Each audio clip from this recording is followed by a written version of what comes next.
Okay, pag-usapan natin po. Marami nagtatanong nito. Dok, ano ba yung may lamig?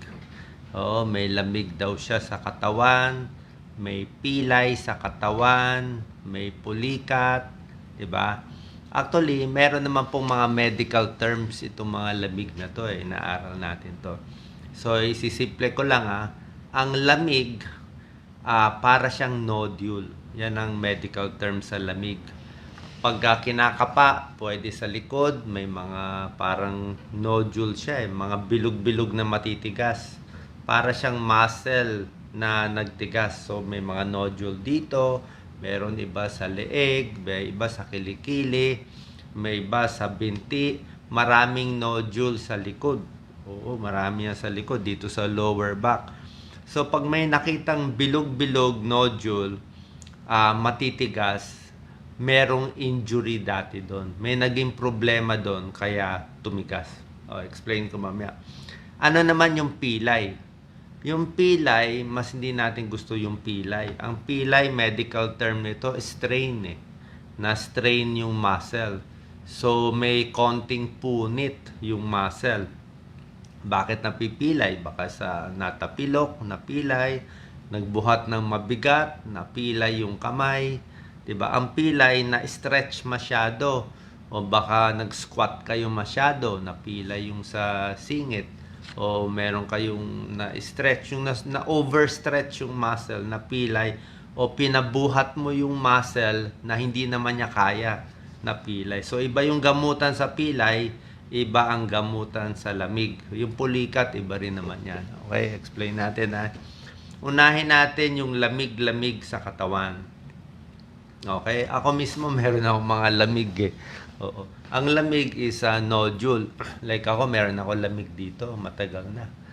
Meron ako malaking bilog dito eh. Yan, oh. Tapos sa likod ko rin sa lower back, meron mga maliliit. Minsan ganyan kalaki yung lamig. Minsan maliliit lang. Pero bilog-bilog siya. Kasi ang muscle natin dapat diretso lang yan eh. Diba? Yung mga muscle diretso. So bakit nagkaroon ng bilog? Yung sa akin, usually po, basta may lamig kayo or nodule, merong injury dyan. Ibig sabihin, baka lagi ako nakatabingi dati. Baka nagbuhat ako, sumakit ang likod, tumabingi yung katawan, so nakatabingi ito. So nahihirapan, nagkaroon ng injury dati itong muscle dito, yung mga tendon dyan. Dahil ng injury, tumigas siya. Kasi yung muscle natin, pag na-injure, pag nahirapan, ang gagawin ng muscle, magtitigas siya.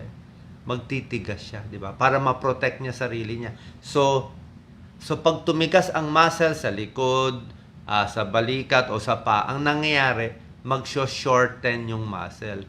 Yung muscle na dapat mahaba, biglang magiging maiksi para i-protect niya sarili niya. Ang problema, pag umiksi yung muscle, hindi mo na siya ma-stretch maigi. Hindi mo na siya ma-stretch kasi ano na siya, umiksi na siya eh. So pag hindi mo ma-stretch, maiipit ka, 'di ba? For example, okay, yan ang cause ng mga lamig So may injury muna kaya tumigas. Tapos nag-shorten yung muscle para i-protect. Parang ako, na tandaan nyo siguro, nakakast ako ng 6 na linggo. 6 weeks nakakasto, di ba? Kasi nabali itong part ko nahulog ako So, nung nabali ito, nung kinast, ano mangyayari, di ba? Naghilom ang buto, pero yung mga litid ko dito, tsaka yung mga ibang muscle, nagsikip, pinrotect niya. So, kung itong kamay, kaya niya buong range, buo, yan ang normal. Ito, mas kulang, hanggang ganyan lang, kulang siya. Hindi ko maidulo paano nagtigas na siya. Pinoprotect niya yung sarili niya. So, actually, pag hinahawakan ko tong kamay ko, meron ako mga litid, may mga nodule dito sa gitna Meron yan nodule dito minsan kasi nakast Sa paa, kakatapak, yung talampakan natin, meron ding mga nodule dyan sa gitna. Diba? Kaya masakit ang pagtapak. So, anong ginagawa sa mga nodule? Ginagawa dyan, nilalambot. Yan. So, ito ang treatment natin. Nasaan man kayo makakita ng lamig, sa likod, sa leeg, minamassage siya. Siguro mga 15 minutes. Niluluwag siya. Kasi nagtigas siya So, tumigas siya, pinapalambot mo siya. parang pork chop na pinapalambot. So, nilalambot siya. Yan, mga 15 minutes. Usually, iba nga, madiin pa. Ako din dito, nilalambot yan dito. Pag sa likod, nilalambot siya, minamassage siya. So, minamassage siya siguro mga 15 minutes. Tapos, after ilang days, uulitin. Kasi pag naluwag mo na yan, luluwag sandali. So, ayan, pag kunyari, naluwag ko na to. Pagkaluwag niyan, i-stretch mo na siya. Kung ito i-stretch mo, ganito pag-stretch. Diba? Stretch kung pag ganyan. I-stretch kung pag ganyan. Kasi nilubag ko to eh. Pag yung kamay o yung paa naman, ini-stretch, ginaganyan. No? Ganito pag-stretch. Eh. Ganito pag-stretch. Eh. Ini-stretch. Kulang tong isa, kaya mataas. O, to, ini-stretch. O, yan, no? Kulang din tong isa. O, kulang. Ayan, no? So, ini-stretch mo siya, no? Kulang, oh. Hindi siya ito, kaya niya 90. Ito, ayaw, oh. See? So, ini-stretch natin siya. Unti-unti. Ayaw mo i-overstretch, mapipilay ka ulit, di ba? So, yun po. So, yan ang kung meron kayong lamig, maraming may lamig dito sa likod. Pag kinapaan nyo, matigas. Ito, may sample ako ng back. Ito, spine natin. Ayan, oh, yan, ha? Ito, likod natin, okay? So, ito lower back natin. Pag lower back natin masakit, ano, pag masakit ang lower back natin, yung mga lamig-lamig makikita dito sa gitna, in between. Dito, in between, sa gitna ng mga spine.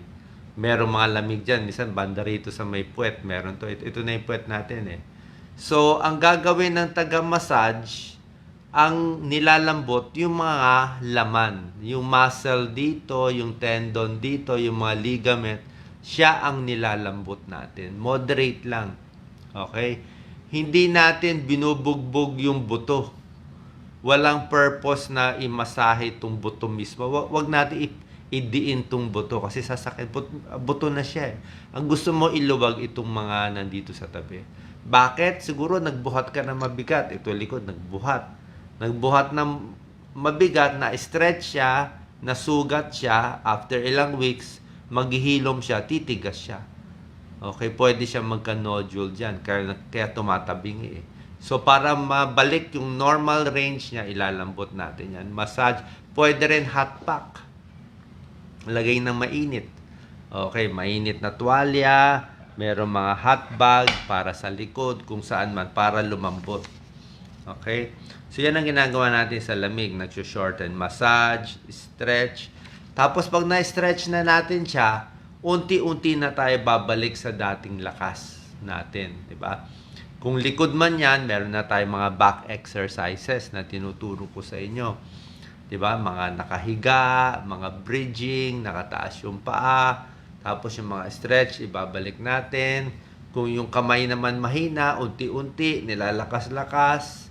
Diba? Wag din isosobra, baka mapilay ulit, tapos binabalik yung dating lakas. So, tuloy-tuloy lang yan. So, yan ang reason kaya may lamig. Okay? Hindi naman siya delikado, nodule siya. Pag sa likod, kailangan may ibang tao magmamassage sa iyo. Diba? Mahirap gawin sa sarili. Pag dito lang, ikaw siguro kaya mo, ikaw maglalambot konti dito. Meron yung mga kahoy na hindi ganun ka-effective eh. May iba naman, may mga nodule dito sa dibdib kasi lagi tayo nakakuba eh, nakareso dito. O minamassage din to, ito, sa pectoral muscles natin, niluluwag din yan. Masarap din po yan. Ha? So, yun po. So, pinapalakas para lumakas yung muscle. Hot pack, uminom ng maraming tubig. Kailangan yung maraming tubig para hindi dehydrated. Pwede din kumain ng saging. Okay lang ang saging, maraming potassium, kailangan niya ng muscle natin. Pwede kumain ng mani, wag lang yung maalat, nilagang mani, maraming minerals yan. Tapos unti-unti pag malakas na, kahit yung mga lakad, mga basic exercise, pinakang gusto kong exercise, lakad lang eh. Diba? Basta kayo, kahit senior na, nakakalakad pa, okay pa. Kasi pag naglakad tayo, lahat lumalakas. Paa, binti, tiyan, lumalakas, dibdib, diba? Naglalakad, iswing mo rin yung kamay mo, pati yung leeg, lumalakas yan. Nare-relax ang katawan natin. So, yan po ang lamig, nodule. Next, ang problema natin yung pilay. Napilay na strain. Yan ang mahirap pag napilay. O minsan sa singit napilay. Pag napilay naman, acute injury. Minsan cold pack nilalagay natin. Cold eh. Tapos pag meron na pilay, pinapahinga mga 2-3 araw. I-rest. Hindi mo muna papagurin yung part na yon, yung napilay na yon. Minsan nagbuhat ng balde. Like ako, ito kasi yung tabo, minsan ang bigat-bigat ng tabo, may strain dito ko, kailangan pinapahinga muna siya. So, bago pinapalakas yung muscle, dahan-dahan. Okay? Minsan, bakit ba nai-strain yung katawan natin? Sa maling pagtulog. 'Di ba? Kayo, pagtulog niyo nakaganito kayo. O, yan, buong gabi, di na stiff neck kayo. Ba? Minsan pagtulog naipit natin yung kamay natin. O may ipit naman yung mga nerves natin dito. 'Di ba? So yan po yung mga ibang problem. So baka pagtulog natin mali, dapat diretso lang, tama-tama lang yung taas, 'di ba? Yung iba nakatabingi. Tapos para din hindi sumakit ang likod, pag nakahiga kayo, kung ito yung paa ninyo, dapat may unan sa ilalim ng tuhod. O, sa ilalim ng tuhod, pag ito yung tuhod, dapat may unan kayo para medyo yung paa nyo nakaganong konti. Huwag yung paa na nakadiretso. Dapat nakataas konti, ito yung tuhod, para less strain sa back. Subukan nyo. Mas hindi may strain. Meron pa tayo mga tip. Okay? Ang isang problema, kaya masakit ang leeg natin, kaka-cellphone, kakanood, di ba? Meron tayo forward head eh. Nagaganyan na yung ulo natin eh. So, para hindi ma-forward head, atras mo lang yung ito. Chin tuck. Chin tuck. Press the chin. Ngayon. Mga 10 seconds, chin tuck. Double chin talaga din. Double chin mo. Para dumiretso yung ulo. Kasi pag diretso yung ulo natin, relax yan. Yung bigat ng ulo, kung 15 pounds man to, diretso siya. Yan, diretso. Hindi masakit sa likod. Pero pag naka-forward head ka, ang bigat niyan. No, ang bigat to, ang bigat na dinadala nitong mga muscle natin. Lagi tayo naka-forward head, ang bigat-bigat nito, kaya tumitigas to. I-check nyo yung likod nyo. Ang dami kong pasyente nakikita, minsan nasasalubong ko sa mall, sasabihin nila, "Doc, sakit ng leeg ko." Tapos pag kinapa mo dito, ang kapal-kapal. Ang kapal ng leeg, kala mo bodybuilder, ang kapal dito. Tumigas na yung buong muscle nila. Malamang may mga lamig-lamig doon. So, minamassage yun. Dinudurog to lahat. Oh. Dinudurog. Tapos ganyan. No? Tapos ganito mga exercise. So, ano, kailangan nyo po to. Sundan nyo ako para lumuwag yung leeg. Yung leeg to eh. Hinihila niya yung leeg eh. Ito. Ganito mga exercise. Pampaluwag sa leeg. Yan. Kasama yan. For the neck yan eh. Kasi pag nag-nodule, sumikip na, mahihila na. Hindi ka na gaano hindi ka na makabend ng ulo, 'di ba? O mga ganito. Ayan po. Mga stretch natin. Okay? May mga tao naman may shoulder, frozen shoulder, hindi mataas yung kamay. O hanggang ganito lang ang taas, ayaw na. May ganyan. So, ang ginagawa natin, yung kabilang kamay, ang ginagamit pang taas. Ayan, no? Pwede yan. O patulong kayo, masakit yan. O yung kung ayaw tumaas, pwede kayo pumunta sa dingding. O punta kayo sa dingding, tapos yung daliri nyo mag-aakyat dun sa dingding para dumiretso hanggang makadiretso kayo. 'Di ba? Bakit ayaw dumiretso? May naiipit dito. May nodule dyan. Okay, napila yan. Malamang baka yung mga babae luto ng luto. 'Di ba? Maliit lang naman yung kamay ng mga kababaihan. Tapos luto siya ng luto. Na-strain to. Tumigas. Tumigas yung muscle, yung litid, nagka-nodule. Dahil tumigas siya, sumikip na.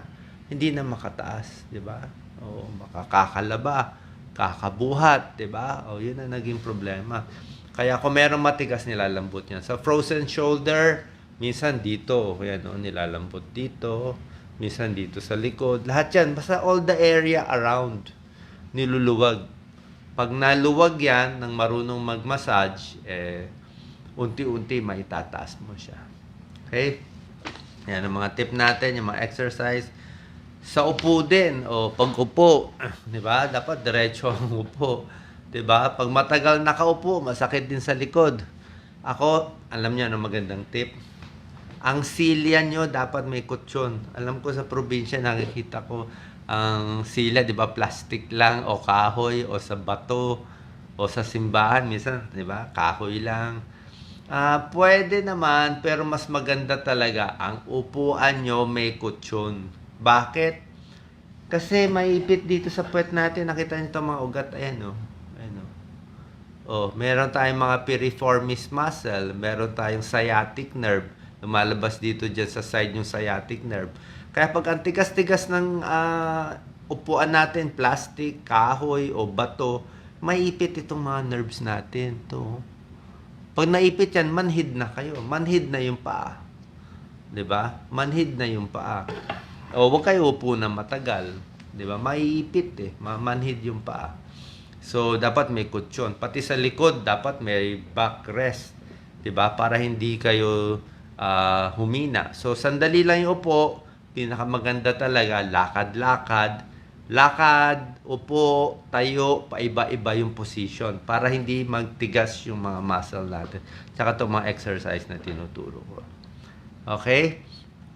So, sana po nakatulong itong mga tips natin. Dagdag ko na lang last, tuhod. Tuhod to. Oh, ang dami may problema sa tuhod.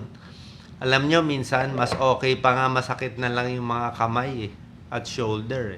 At least nakakalakad ka pa. Pero pag ang problema tuhod, yan ang problema, hindi ka na makalakad. O pag hindi ka makalakad, buong katawan nahihirapan. So yung tuhod kasi, minsan, isang problema sa tuhod kung flat feet tayo. Kung ang paa natin naka-flat, kulang ang arch, kailangan nyo bumili ng rubber shoes. I-check nyo kung may flat feet kayo. Sa mga mall, marami nagche-check kung flat feet. Meron akong video on flat feet. So, kailangan nyo rubber shoes na may arch para hindi tumabingi ang tuhod, para hindi sumakit. Oras na sumasakit na to, usually masakit to dito sa loob dito sa gitna dito sa mga cartilage, dito masakit yan sa likod, sa harap, dito sa patella. Ginagawa, minamassage din yan. Oo, minamassage. Ako yung tuhod ko may mga may mga fiber, parang lamig na siya, papunta na siya sa lamig pag hawakan mo yung tuhod na may differential, ay parang may laman-laman, parang may matigas na mga litid-litid na fiber. Pero yung isang paa mo na normal, wala naman, yung muscle normal. So bakit yung kabila maraming parang mga fiber na matitigas? Ibig sabihin may injury siya. May injury. So magpapayat, i-stretch yung tuhod, meron tayong mga stretching, tapos yung rubber shoes dapat, may arch, 'di ba? Tapos, yung mga matitigas dyan na fiber, nilalambot natin. 10 to 15 minutes, lambot-lambot nyo pa rin yan. Yan, pati dito, walang masama dyan, i-stretch to. Pati na rin yung hita, pati yung binti. Okay? Sana nakatulong tong video po para sa inyo. Last na lang, pulikat. Ano ba yung pulikat? Pulikat sa binti. Kahawig din to. Pulikat is tatlong cause. Dehydration, kulang ka sa tubig. Potassium, kulang ka sa potassium, calcium, kailan na saging, o masikip yung litid sa binti, o kailangan din i-massage yung binti para hindi tayo mapulikat. Sana po nakatulong itong video. Maraming salamat po. Share po natin sa ating kababayan.